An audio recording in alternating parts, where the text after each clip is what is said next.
हरिद्वार में सूख गई है गंगा जी। माँ गंगा के पेट से निकल रहे हैं कीमती आभूषण। इन सभी कीमती आभूषणों की तलाश में जुट गए हज़ारों लोग, और साथ ही हमें देखने को मिली है कुछ पटरियाँ। तो बने रहिए हमारे वीडियो में। नमस्कार सभी को, आप देख रहे हैं देवभूमि हरिद्वार उत्तराखंड। हरिद्वार में बहती हुई गंगा जी की निर्मल धारा इन दिनों शांत हो चुकी है। यहाँ लाखों करोड़ों श्रद्धालु हर साल गंगा में स्नान करने आते हैं, परंतु अभी 2 तारीख से यानी कि दशहरे वाले दिन से गंगा जी को पूरी तरह सुखा दिया गया है। वजह है गंगा नहर की वार्षिक बंदी, जो दशहरे से दीपावली तक के लिए की जाती है। सिंचाई विभाग का यह कहना है कि हर की पौड़ी व अन्य घाटों पर सफाई के लिए हर साल दशहरे वाले दिन गंगा जी को सुखा दिया जाता है, और सफाई कार्य पूरा हो जाने के बाद दीपावली की रात को वापस से जल छोड़ दिया जाता है। पुराणों के अनुसार ऐसा माना जाता है कि दशहरे पर माँ गंगा अपने पिता के घर जाती है और भाई दूज या भाई फोटा के बाद वापस लौटती है। यही कारण है कि दशहरे की रात को हरिद्वार में गंगा नहर का पानी आंशिक रूप से सूख जाता है और भाई दूज या भाई फोटा के दिन पानी पुनः भर दिया जाता है।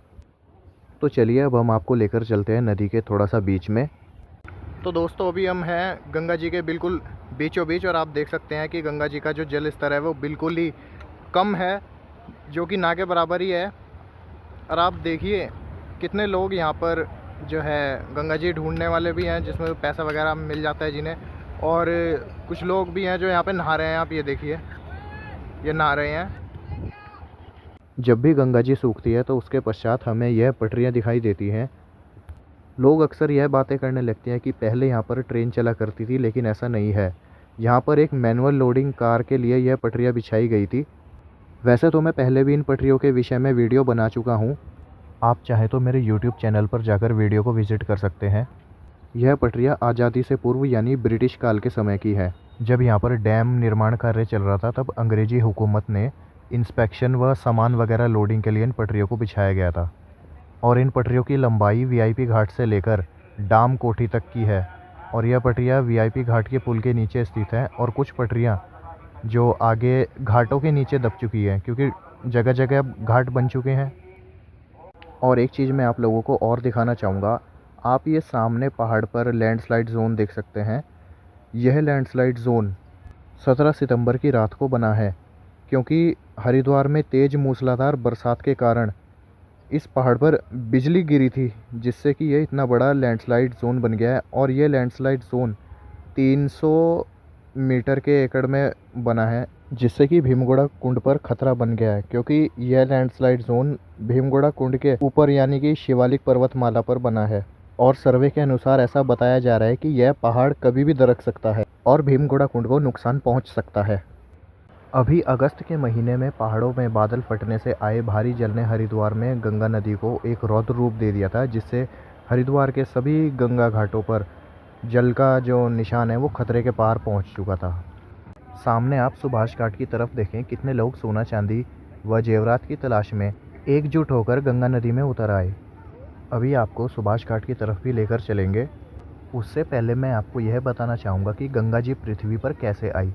अंशुमान के पौत्र भागीरथ ने कठोर तप किया और ब्रह्मा और शिव की कृपा प्राप्त की।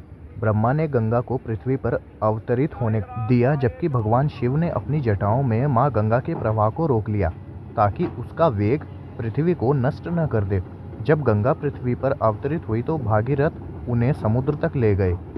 पुराणों के अनुसार स्वर्ग में माँ गंगा को मंदाकिनी और पाताल में भागीरथी कहा जाता है। माँ गंगा भगवान विष्णु के अंगूठे से प्रकट हुई थी, इसलिए उन्हें विष्णुपदी भी कहा गया है। भगवान विष्णु के प्रसाद के रूप में शिवजी ने गंगा माँ को अपनी पत्नी के रूप में भी स्वीकार किया था। अब हम चलते हैं सुभाष घाट की तरफ। वहाँ का दृश्य मैं अब आपको दिखाऊंगा।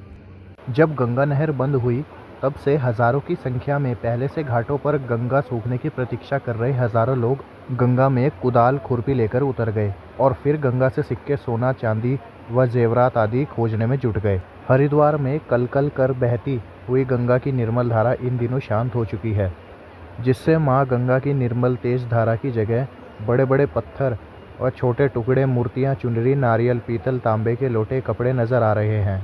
गंगाधार वाली जगहों पर दर्जनों लोग, महिलाएं, बच्चे पीठ पर झोले लिए एक एक पत्थर को हटा हटाकर वहां से 5 रुपये, 10 रुपये के सिक्के, सोने चांदी की अंगूठियां सहित वह अन्य जेवरात और कीमती सामान भी तलाश कर रहे हैं। फिर क्या, जिसकी जो किस्मत थी उसे वो मिला।